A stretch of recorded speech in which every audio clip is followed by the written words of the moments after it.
So my life has been crazy the past few hours. Andrew just went home.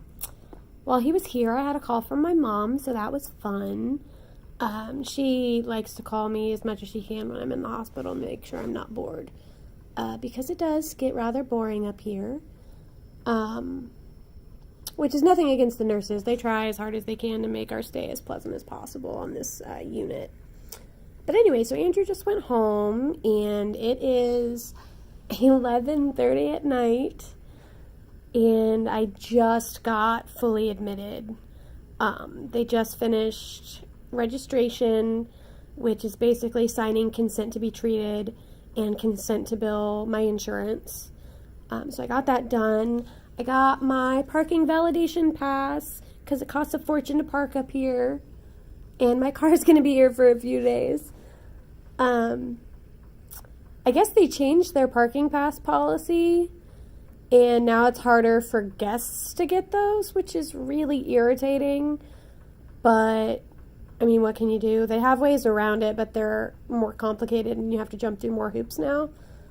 Hopefully that won't cause too much of an issue with guests being able to visit me, because I really depend on that while I'm up here to stay sane. So we'll see. Also had to do some blood work, which was super fun. I am a really horrible stick for peripheral blood drawing. And so blood cultures are specifically supposed to be drawn peripherally, because if an infection comes back in your blood and they draw it through your port, which is what this is, if they draw it through your port, they assume that the port's infected, and then you have to get your port pulled and can't get another one for 6 months. Not playing that game. So they left me a nice, you can't really tell, but a nice bruise on the back of both of my hands from drawing blood. Luckily, she only stuck me the 2 times. She just dug a lot, which was kind of painful. No big deal, though. Back to this. This is my port. So it's basically a fancy IV that goes in your chest instead of in your arm or wherever else you might have a vein. It's very, very useful for the IV antibiotics and for blood draws. So cultures are different than just regular blood draws for lab work. I don't know why. I'm not a doctor, and I've never asked. Maybe I should ask that. But for whatever reason, regular blood draws can be done through the port, which is golden. Other than that, I got my pills, which I'm going to take here before too long. They make me tired, so I don't want to take them quite yet. Well, not all of them, just the, I'm on 3 pills for brain chemistry, so it's like antidepressant, anti-anxiety pill, and a mood stabilizer. I need all those things to stay, level-headed through all this nonsense that I go through. A little more about me and my struggle with cystic fibrosis. A lot of kids with CF, or people with CF in general, are depressed. That's just part of it. We have a chronic terminal illness. That's hard to wrap your head around, no matter how old you are. Most of us with cystic fibrosis were diagnosed as a baby. Within the first few months of being alive, we knew we had cystic fibrosis. So we've had our whole lives to kind of cope and deal with it and become who we are today as a cystic fibrosis patient. For me, I didn't know that I had cystic fibrosis until I was 13 years old. So where I grew up, cystic fibrosis wasn't really something that anybody knew about. I grew up in kind of a small place, and the hospitals around me didn't have cystic fibrosis clinics like up here in Indy does. And so I didn't know what was wrong with me until I was 13, even though we clearly knew that something was wrong. I was basically laying on my deathbed when I was diagnosed. And the only reason I didn't die was because of that diagnosis. Because I was finally able to get proper treatment, and I had some really, really intense medical procedures and stuff done to kind of reverse as much of the damage to my lungs as I could. But there was really nothing that we could do to fix it or make it better, as much as just keep it from getting worse as quickly. So I've never seen like a lung function test above like 70-80%, which now 70-80% seems crazy high to me.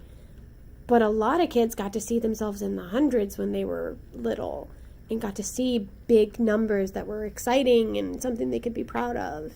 Whereas I've never seen anything in like the 90s or the hundreds. I've only seen low 80s, and that was at my best when I was first diagnosed, when I was like 14-ish.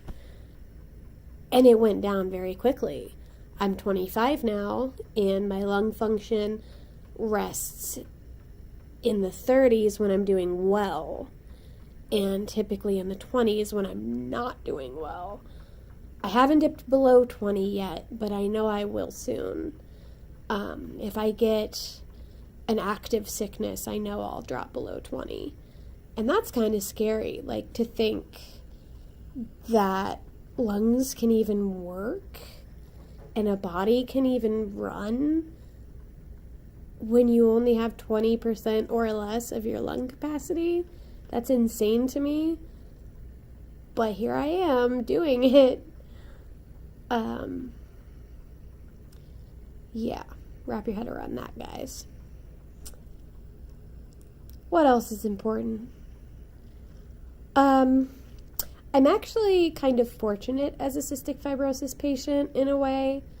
A lot of us have really intense gastrointestinal problems, and a lot of us are diabetic. And while I do have some gastrointestinal problems, they're really not that bad. And I'm not currently diabetic. Bonus. But a lot of us are. And as a person who deals with cystic fibrosis, I can't imagine having to deal with diabetes, like, also on top of it. Because my brother and my mom both are diabetic. And I see what they have to deal with. And adding that on top of what I already deal with just sounds crazy. Like, it sounds completely insane. The fact that people do this just blows my mind. And I hope to God I never have to deal with that. So, fingers crossed. As for the GI problems, so cystic fibrosis affects mucus buildup. What it does is it produces this really thick, sticky, impenetrable mucus that just builds up in all of our mucous membranes, which includes, intestines. It can cause eye problems. It can cause nasal problems, throat problems, lung problems. Pretty much any mucous membrane has problems. And a lot of people are malnourished because our nutrients don't digest properly because our pancreases don't work the right way. They're insufficient, as they call it in the medical field. So we don't get our nutrients, and it's hard for us to gain or keep our weight up. So we have this really weird, 3,000 to 5,000 calorie a day diet, which sounds insane to a normal person. But it's actually kind of hard to hit for me, because I'm not a hungry person. I eat like a regular person instead of like a CF person. Luckily for me, with the help of, they're called pancreatic enzymes, I keep my weight level at a place that my doctor is okay with.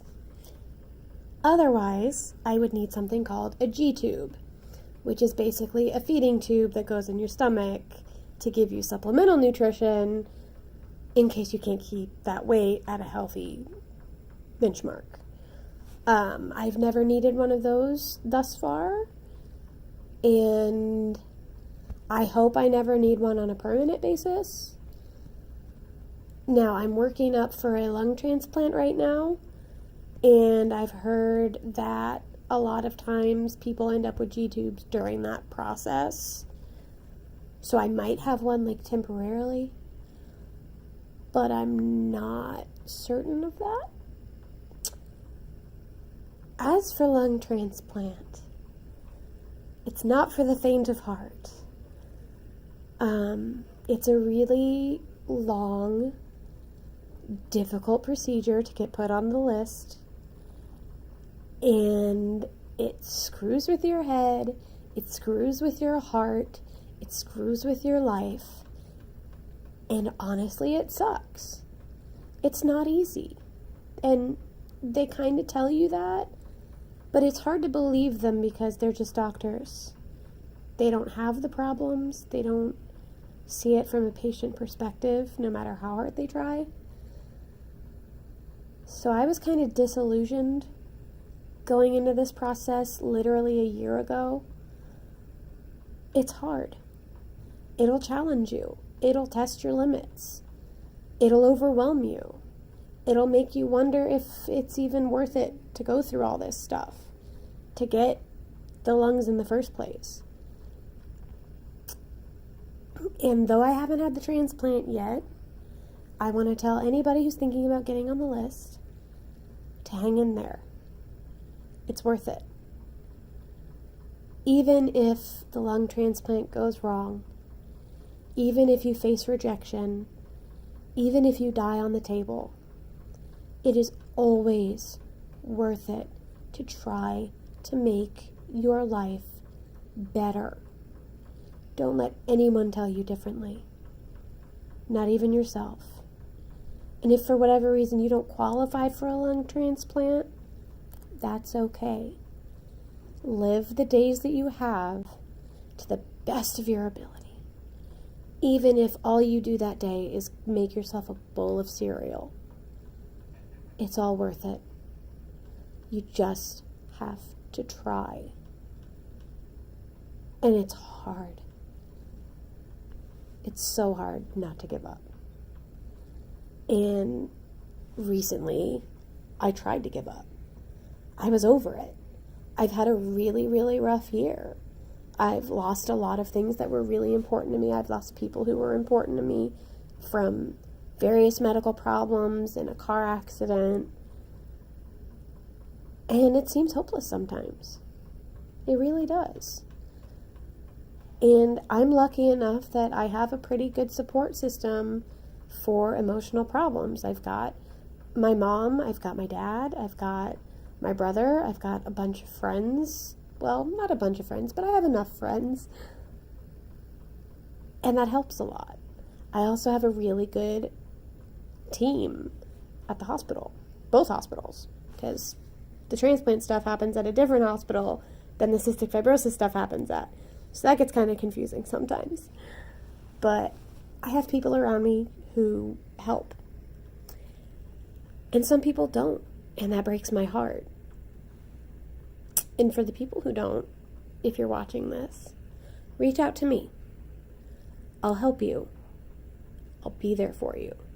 I can't physically be there for you, but I'm more than happy to call you, text you, talk to you on Facebook, and just be an ear. Whether you want advice or just somebody to listen, I've been there. I've done that. More than likely. Or I know somebody who has. And we are our own best supporters. Because we know what it's like. We live it every day. Doctors don't. Our friends don't. Our family, they don't. It's just us. And in the United States, there's only 30,000 of us. That's not very many. But I'm here, and I'm willing to help with that in any way that I can. I just need people to know that they're not alone. Because for a really long time after I got diagnosed, I thought I was. Whew, it's been getting kind of heavy in here. Oh, that's one of my medicines telling me it's done. So thanks for that. But I got one of the good rooms this time. It's pretty large. I also got, like, they have new bedside tables, and this is the only new one that they've gotten so far. Don't know if I like it or not yet, but it's kind of nifty. It's got cup holders, which is cool. Maybe I'll not knock over my cups as much. What else is important? I don't know.